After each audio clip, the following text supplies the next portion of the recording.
أشهد أن لا إله إلا الله. أشهد أن لا إله إلا الله. أشهد أن محمدًا رسول الله. أشهد أن محمدًا رسول الله. حي على الصلاة.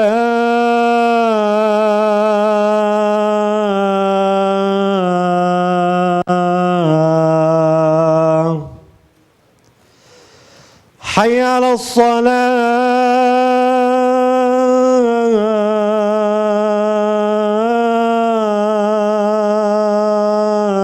الصلاة. حي على الفلاح. حي على الفلاح.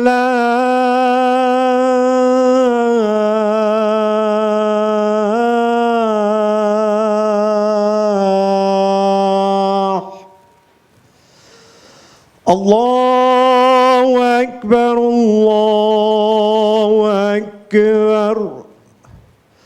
لا إله إلا الله.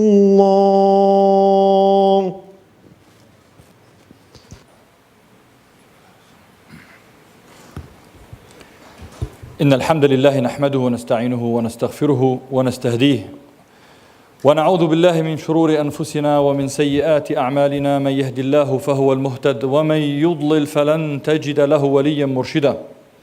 وأشهد أن لا إله إلا الله وحده لا شريك له، وأشهد أن نبينا وحبيبنا محمدا عبد الله ورسوله وصفيه من خلقه وخليله.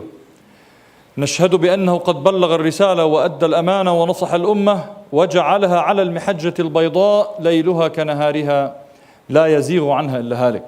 أما بعد، فإن أصدق الحديث كتاب الله، وخير الهدي هدي محمد صلى الله تعالى عليه وسلم، وشر الأمور محدثاتها، وكل محدثة بدعة، وكل بدعة ضلالة، وكل ضلالة في النار.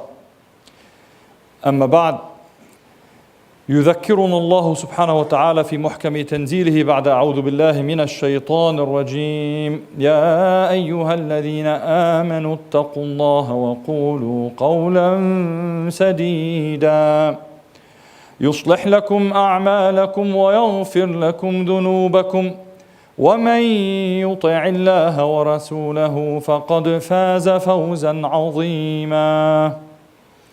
أما بعد. All praises and thanks are owed and due to Allah subhanahu wa ta'ala, the one and only true God. And we bear witness that indeed no other deity was worthy of worship but Allah subhanahu wa ta'ala. And we bear witness that Muhammad sallallahu ta'ala alayhi wasallam is the last of all prophets and messengers sent by Allah subhanahu wa ta'ala to all of mankind, with the message of peace and justice and humanity, human brotherhood and sisterhood, with the message of equality, with the message of peace, the message of compassion and mercy. Indeed, that is the message of Islam, the message of monotheism, of Tawheed. May Allah subhanahu wa ta'ala shower His blessings and peace upon His messenger Muhammad sallallahu ta'ala alayhi wasallam, and all the prophets before him, and their families, and their companions, and all their followers. And may Allah, the Almighty, accept us among those followers. My dear brothers and sisters, Assalamu alaikum wa rahmatullahi wa barakatuh. What I would like to remind myself and my dear brothers and sisters is about changing our perspective on things, on an issue that has impacted how our community behaves and acts, or sometimes lacks of acting. It is not unusual for us when we get together in our events and gatherings, when we think on our own, to realize the weakness in which we are living in today. Our state of affairs is one that does not please a Muslim or anyone who cares about justice these days. We see, especially as Americans, we see and feel that our voices, our issues, our concerns are never addressed and considered by our government. We always wonder, how come when it's so clear that there is so much injustice in Palestine, yet our government continues to unconditionally almost support Israel? Send 3 billion, 5 billion every year. When it's so clear that the Palestinians are oppressed, we wonder, could our government be blind to what is happening? Could they not be reading what we're reading? We ask the same question when it happens in Syria or Burma, in Myanmar. We say, how could the world watch how a whole people in Syria being slaughtered every day, 70,000 being killed or have died already, murdered by the Assad regime, hundreds of thousands wounded, detained and tortured, millions displaced and refugees. And it is so obvious. You and I see it. Any fair-minded human being notices that this is injustice. And you wonder, why is our government still debating until today whether the Syrian people have the right to defend themselves or not? No, other than the talk that Syrians deserve freedom, but nothing on the ground to make that materialized. Or in Burma, where many of you probably are familiar with, people are taken from their homes, their hands are tied up and sprayed with gasoline and then lit on fire and then videotaped as the process is happening. And what is their crime? They're Muslim. That's it. In Burma, that is nothing else. There's no political power. People don't want to see Muslims in Burma. Some extremists, some Buddhist extremists are unhappy to see a Muslim minority there. That's exactly what they're doing. And the whole world is watching when these crimes are happening. And you're wondering, why is it that our government that stands for freedom, for justice, or at least we make those slogans, is not acting? Same thing in many places around the world where there are injustices.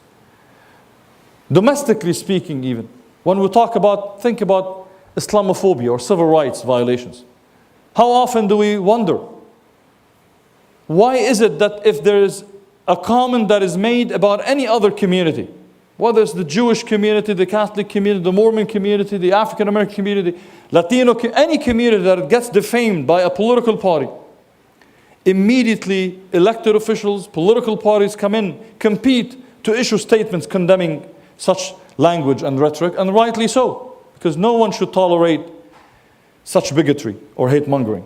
But when it comes to Muslims, there is always hesitation, if any, at least maybe sometimes even silence. If Muslims are being defamed, if Islam is being defamed, there's almost silence except for a few who dare to address the injustice against Muslims. Imagine if a state today passes a law. Imagine if the state of Oklahoma decides to pass a bill today that says this will restrict the Jewish community from practicing its religious, its faith. Imagine if they decide to pass a law and say this will restrict the Catholic community as it practices its faith. How many other states will condemn that? The White House would be issuing a statement. The State Department, although it has nothing to do, just to show that they're standing against anti-Semitism or anti-bigotry and so on. The Homeland Security, you name it, Justice Department, every government agency, every politician will compete. And again, rightly so. But when 78 laws, anti-Sharia as they call them, anti-Sharia bills are passed in about 31 states in America, the complaints are few and less vocal and less loud than they should be. So the question is, or when we talk about civil rights very briefly, I think it takes no secret, all of us know the amount of abuse that this community faces by various government agencies, law enforcement agencies, from the federal level, such as FBI, TSA, and all other DHS agencies, CBP, at the border, at the airport, at our mosques, in ways that would not be tolerated for any other community. Imagine if we hear the news today that the FBI is sending agent provocateurs, entrappers, into synagogues to entrap young Jewish boys, men or women, into committing illegal activities. Or imagine if we hear that the FBI is paying crooks and criminals money to go into Mormon churches to entrap or incite young Mormons to commit something illegal. There would be an outrage in the country, and rightly so. But it's normal, or we hear it normally when it comes to Muslims. They send them to our mosques and try to entrap young Muslims and push them into committing illegal activities in order to manufacture crimes and then praise themselves about preventing such manufactured crimes. The question again is, why is this happening with us and not with others? Is it something that has to do with us? Are we a community that lacks prominence, lacks education? Are we a community that's not intelligent, not educated? Well, the truth is not. According to studies, demographic studies, the American Muslim community is one of the most affluent, wealthy communities in America. Our level of income is much higher than the average income in America. Our level of education is one of the highest in the country. MashaAllah, everybody has graduate degrees, masters, PhDs. Everybody has, MashaAllah, a college degree. Everybody is educated. One of the most entrepreneurial communities, businesses, income, education. One of the most diverse communities. So nobody can stereotype us in one way or the other. We're diverse in ethnicities. We're diverse in age, diverse in geography, wherever we're present. So we have all the elements of being a very influential community, but yet we're one of the least influential communities in America. One of the most marginalized communities in America. So there must be something else other than resources. What are those things? Why is it that if any other community is subjected to a fraction of what we are subjected, what we're subjected to, they get the response in their defense and we don't? There must be something. And my argument is the lack of engagement in this community. The lack of engagement with the rest of the larger community, basically. Others don't know us. Others have defined who we are without us countering or accepting or having a say into that. We have not engaged in society at large, but specifically politically. Because that's what makes a difference. That's where it makes a difference in terms of laws. Passing laws, countering laws, challenging the institutional racism that happens against sometimes, or institutional bigotry against Muslims and their right to free worship. Whether it's the opposition against our mosques, or the passing of laws that permit law enforcement to abuse, or the lack of laws that protect us from that abuse, or the passing of anti-Muslim laws, as they call them, anti-Sharia laws. To give you an example of that from reality. And of course, when you ask Muslims, why is this happening? Some Muslims have no clue. And I'm not worried about those because we have to worry about them in a different way. Some Muslims don't care about what is happening. All they care about is as long as they live their life, spend the money, go on vacation, make money. If I'm okay, everything is okay. If the whole world is mistreated, who cares? Unfortunately, this is not an acceptable attitude. من لم يهتم بأمر المسلمين فليس منهم. And another hadith, مثل المؤمنين في توادهم وتراحمهم وتعاطفهم كمثل الجسد الواحد إذا اشتكى منه عضو تداعى له سائر الجسد بالسهر والحمى. The Prophet ﷺ said, whoever does not concern himself or herself with the affairs and the concerns of fellow Muslims, then he or she does not belong to them. You have to care. If someone is hungry, someone is in pain, someone is abused, it is your abuse. In another hadith, the Prophet ﷺ said, the example of the believers in their love, compassion, mercy to one another is like the example of one body. And you all know the hadith. So there is no excuse not to care. Sometimes we care but we complain. We like to complain because that's the easiest route. Instead of trying to change, what do? We curse the darkness rather than light a candle. Because that's the easiest thing. That's the safest thing. Because then if somebody asks, what have you done? I said, alhamdulillah, I've complained. I came to the masjid and I told them, akhi, the masjid stinks. Alhamdulillah, and I went back home. Did you donate so they can clean it? No, I give them the advice, mashallah. You think they don't know their flaws? Do you think we don't know our flaws? When people come and say the Muslim community is weak. Ya akhi, the Muslim community's voice in politics is so weak. You guys at CARE should do something about that. You guys at Impact should do something about that. As if we don't know. Thank you, genius. Of course we know that. And that's not going to change unless you are part of that change. And one thing that I always tell people, what I learned is people who complain the most are people who do the least. Check that. Check this out. When you notice someone complaining, look at what have they done. And the more they complain, the less they've done. Because they don't want to do anything. They think that complaining is doing. And at best what they do, they complain. You know, their extent of activism is something done online. You know, they send a couple of comments on Facebook. Alhamdulillah, I've done it. You know, I sent an email about the misery of people in Syria. May Allah forgive all the people. Where is the world? Why are you silent about Syria? Okay, alhamdulillah, let's go bowling now. What have you done? Alhamdulillah, I educated everybody. I'm glad you did that, brother. Good. What else? Oh, mashallah. Look, watch this video about Burma. People are being killed in Burma. All right, let's go for dinner tonight. I'm not saying don't go for dinner, but I'm saying take the next level. You've educated yourself, you've educated somebody else. There's more into advocacy and into change. What is the next step for change? Connecting. How can I make change? How can I send a donation to a relief organization that will help these people? How can I participate in an action day calling members of Congress to help educate, help change? Whether it's a domestic or foreign issues, the world is a global village now, so there's no separation.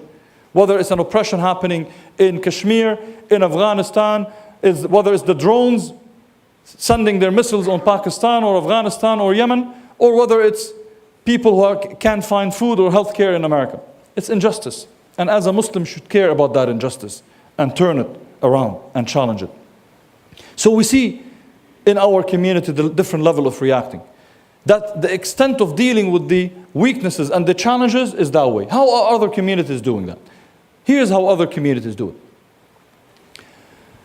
About a few weeks ago, 3 weeks ago, I was in DC, in Washington, DC, as part of a group of CARE people, CARE executive directors, from all the CARE chapters, all the 35 CARE chapters, doing what we call Lobby Day, or Muslim Day on the Hill. So we take these representatives, about 55, 60 of us, to go on lobby on issues that are important to us and community at large. Immigration reform, anti-bullying measures and laws, ending the injustices at the border and while flying while Muslim, as they say. And we meet with members of Congress. We had a chance to meet with about 170, which is the largest number we've had, because we do this every year. 170 members of Congress or their offices out of 535. So still barely, less than a third almost, close to a third. 170 out of 535, 435 members of Congress, House, and 100 US senators. Now you think, alhamdulillah, that's a great achievement, but I'll tell you what I heard from members of Congress. And I had a chance to meet almost with a dozen of them, personally from Southern California. All of them said, I might not agree with everything you said. I spoke to them about Islamophobia, about Syria, about Palestine, about Burma, about the US drones. I spoke to them about shutting down Guantanamo Bay. And so some agreed on everything I said. Some agreed with half of what I said. Some agreed with 10% of what I said. But the point is engaging them and letting them know that I represent hundreds of thousands of Muslims in America who feel that way. And probably millions of other fellow Americans who feel that way. And let them hear that. And their argument was, where are the Muslims? If you say there are so many Muslims in my district, how come I don't see them? How come they never come to my office? How come I've never received? Wallahi, one person told me, you're telling me about all this bloodshed in Syria. I didn't receive one single phone call from anybody in my district, and I know that district has tons of Syrian Americans and American Muslims. He said, not even one call to my office telling me how to vote. How do you want me to take a stand? When you tell me about Islamophobia, I don't hear much from the Muslim community. Maybe once a year you guys come in and show up to my office here or in my district. So their argument is, and I'm not saying by getting engaged automatically you get the results. This is the first step. But the first step is to take that step. The first step of opening the door is getting off our seat. You know, we're sitting on the chair and we think the door will open. Open, open. Inshallah, open. I'll make stronger dua. Open. It's not going to open. You know that. It's only going to open when I stand up and get to the door and turn the knob and open the door. And the first step is standing up, is being there, engaging. That is needed. So let's compare how other communities do it. Other communities. When I was in DC, wallahi, I share with you, and this is what I see every year, so there's really nothing genius about what I'm telling you. What I see, what I saw on that day, on my first day on the hill in DC, I saw hundreds and hundreds of young kids, mostly from private Jewish schools, and there were many from private Christian schools. But I had a chance to speak with the person who was part of the Jewish private school. And I asked him, what is happening? He said, well, we do this on a seasonal basis. We get private schools from the Jewish community. Around this time, it was a lot of the East Coast people. So other time would be Midwest, others would be West Coast, and so on. Different schools because they have different denominations. These were the more religious ones, I think, the conservative ones. He said, we go there, we take these youth, we train them, and we go and meet with members of Congress. So we can lobby and advocate on issues that are important to the Jewish community. And by the way, the Jewish community is not more monolithic than the Muslim community, by the way. So when you say the Jewish community, it could be different things, the way we are. It could be social issues, it could be political issues, it could be hardcore pro-Israel, it could be middle ground pro-Israel, it could be pro-Palestinian. I've seen them all in DC. So the point I'm picking on that community is because it's similar to our size. It's about, they're 5.5 million, we're anywhere from 5 to 6 million. We're both religious minorities. And look where they were. I took a break to wait in the cafeteria, and I saw, wallahi, I saw hundreds of women coming in, all holding a sign, a badge that's a name tag that says NCJW. And I asked one of the ladies, said, which group is that? Said, she showed me the badge. We're the National Council of Jewish Women. There are a couple of hundreds of us lobbying on issues that are important to the group. And we go and meet with members of Congress. Same thing, I was walking around from office to the office. Wallahi, sometimes as I go in, the group coming out is AIPAC. All of us are familiar with AIPAC, one of the right-wing pro-Israel, pro-occupation groups. I also saw J Street people outside, again, walking, which is a little bit more or less more, I guess, pro-peace of the groups. I saw Jewish Voice for Peace. I saw Jewish activists on their own coming with other groups. I saw rabbis walking. And I was thinking, where are our students? Where are our sisters? Where are our imams? And it's not their fault. We as a community take responsibility for not organizing these things. We've been missing in action. I was waiting in line for a hearing. Wallahi, I was chatting with a person about the hearing and why I'm going there and so on. So the guy turns around and says, oh, I'm attending another hearing, but we're waiting in line to go through the door. He said, my name is so-and-so, Pastor so-and-so. I'm from, I think it was Atlanta. He's from Georgia, but wasn't sure about the city. So, he asked me, what are you doing here? So I explained to him what I do with CARE. He was familiar with CARE. Not very big fan of it, but he was familiar. He said, yeah, I know. You guys are the Muslim people, right? I said, yeah. I said, well, we're afraid of the growth of Muslims. And so, but he was very nice. We had a nice discussion. But I asked him, so what are you doing here? And he said, I'm here as part of about 220, 230 pastors mainly from Georgia and maybe a couple of other cities near state, a state nearby, to meet with our members of Congress. Guess for what? To tell them we're praying for you. I said, that's it. Said, just to tell them we're praying for you. Even when we disagree with you, we want you to know. The point I'm making, my dear brothers and sisters, is if you engage, if you show your presence, you get the attention. Squeaky wheel gets the oil. That's what it is. If you continue to show presence, if you continue to make your point, you continue to build alliances and do it in a rational way when you make your point. And when we're making points that are actually good, not just for us, but for everybody else. When we advocate for fair immigration laws, for fairness in treatment of all people in America, at the workplace, at the border, when they're flying. When we advocate against racial or religious profiling, we're not the only ones benefiting. We benefit, others benefit too. People would acknowledge. You want to fight Islamophobia? Do it by empowering the community.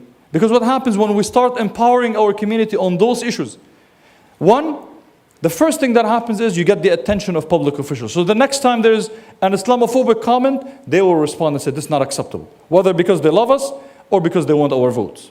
Who cares at this point? The other thing is you empower the community. You don't just wait on and depend on organizations. Everyone in the community is capable of making a difference. Everyone goes and meets with a member of Congress, assembly member, state senator, and demand their rights and push for what is right. Also, what happens, it allows those who are subjected to the misinformation coming from Fox News and others to know that this is not true. When somebody says Muslims are extremists, Muslims are violent, Muslims hate other people, they're going to say that's complete nonsense. I know my Muslim neighbors, they're advocating for money to be given to spend to help the homeless people. I know my Muslim neighbors, they're helping for healthcare for all. They want to make sure everybody gets access to healthcare. I know my Muslim neighbors and in my city, they're advocating for peace and justice and tolerance in America. So that would be the best way to defeat Islamophobia. We are the nation of كنتم خير أمة أخرجت للناس تأمرون بالمعروف وتنهون عن المنكر وتؤمنون بالله. We are the ummah of, you are the best of nations sent, created to be sent to mankind, Allah is saying. Why? Because you enjoin the good and forbid the evil and believe in Allah subhanahu wa ta'ala. We are the ummah of amal, action.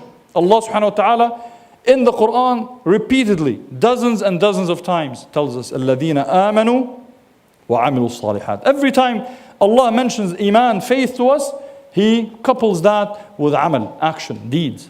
And we are the ummah that acts the least. We are the ummah that the community that is doing the least because we're waiting for others to do things on our behalf. Either because we believe in the superpower conspiracy and we think we cannot do any difference, or we're waiting for Superman to come. You know, whoever that Superman might be. He will come in and change the ummah. His name is Salahuddin, whatever the new name of Salahuddin is going to be. We're all waiting. And maybe this is our mistake because we kept stressing on in our teachings of our kids.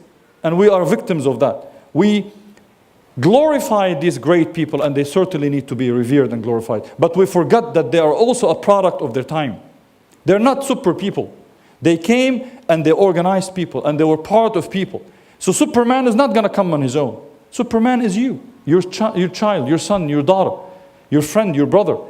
You are going to be the Superman. And I hope you know I'm talking about figure of speech here. There's no Superman with superpower. You are the one who can make that difference, my dear brothers and sisters. We are to change.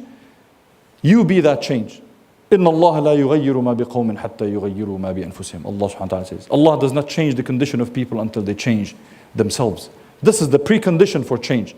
So my urging for you, my dear brothers and sisters, is to be part of that change. Join active organizations. Form your own committees in your community where you can meet with members of Congress. Let them know your views. Hold fundraisers for the candidates. Let them know that you count and that you are going to support those who uphold values of goodness and justice and fairness, and that you're going to support and vote for those who will oppose those who stand for bigotry and injustice and division and warmongering. Let this be known. Your views are important to be known, not to be kept. This is not something we put in museums. MashaAllah, here's the value of justice. Here's the value of goodness. Here's the values of fairness. No, these values were never meant to be paraded. These values were meant to be lived, acted upon, and let people see that in our actions. In conclusion, I encourage my dear brothers and sisters, inshallah, one of the upcoming events, and of course I encourage you to be part of all activities that have to do with empowerment. Youth empowerment, adult empowerment, women empowerment, imam empowerment, community empowerment. But there is one such thing happening, inshallah, in a couple of weeks called the Muslim Day at the Capitol. This is a yearly thing that CARE has been doing. Alhamdulillah, this is our second year. It's new for us in California. It has been done for many, many years in other states, where we bring active Muslims, professionals, doctors, students, men, women, young and old, anyone who cares about issues, and all of you care about issues, to go and spend one day on April 30th, it's a Tuesday, in Sacramento, at the Capitol, where we meet with elected officials, state assembly people, and state senators to advocate on issues that are important to us. Freedom of speech on campuses, immigration reforms, fair immigration laws, workers' rights, things that impact everybody, not just us. We have to stop looking at things through our own prism, our own selfish prism. We can serve ourselves, there's nothing wrong with that, but also serve others. So I encourage you, inshallah, after your sunnah prayer, after the prayers, to pick up the information and commit to be there. One day, take a day off. It's a great experience. Let these elected officials know that the 1 million Muslim in California are not marginal people. We're not a number on the side sitting watching. We're actually an active number that hopefully, inshallah, is part of making a good difference along with others who are making such a difference. I ask Allah subhanahu wa ta'ala to make us among those who don't watch as change is happening. To make us among those, not to make us among those who prevent positive change from happening, but inshallah to make us among those who help make change happen, to help initiate positive change to happen. أقول قولي هذا وأستغفر الله لي ولكم فاستغفروه فيا فوز المستغفرين.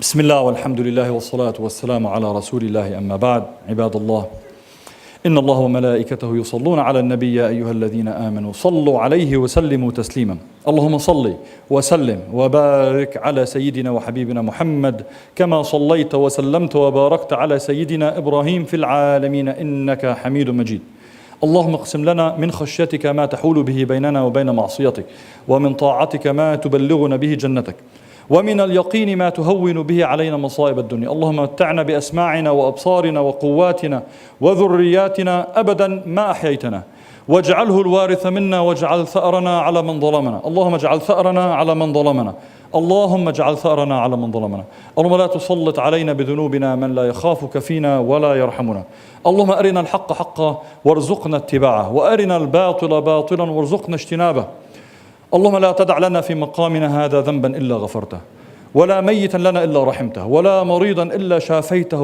وعافيته ولا مظلوما إلا نصرته ولا ضالا إلا هديته ولا محتاجا وفقيرا إلا رزقته يا رب العالمين ولا حاجة لنا من حوائج الدنيا لك فيها رضا ولنا فيها صلاح إلا أعنتنا على قضائها يا الله يا مجيب الدعاء اللهم انصر إخواننا المستضعفين في كل مكان اللهم ارفع البلاء عن إخواننا المستضعفين في كل مكان يا ناصر المظلومين يا أرحم الراحمين يا غافر الذنوب اللهم انصر إخواننا في سوريا اللهم انصر إخواننا في سوريا وثبت أقدامهم اللهم تقبل شهداءهم وعاف مرضاهم وفك قيد أسراهم وأعد لاجئيهم إلى بيوتهم سالمين اللهم وأعد مفقوديهم إلى بيوتهم اللهم وانصر إخواننا في فلسطين وفي كشمير وفي باكستان وفي أفغانستان وفي بورما وفي الصومال وفي ماليزيا وفي تايلاند وفي كل مكان يعاني فيه المسلمون وخاصة في إخواننا في بنغلاديش يا رب العالمين اللهم تقبل منا دعانا اللهم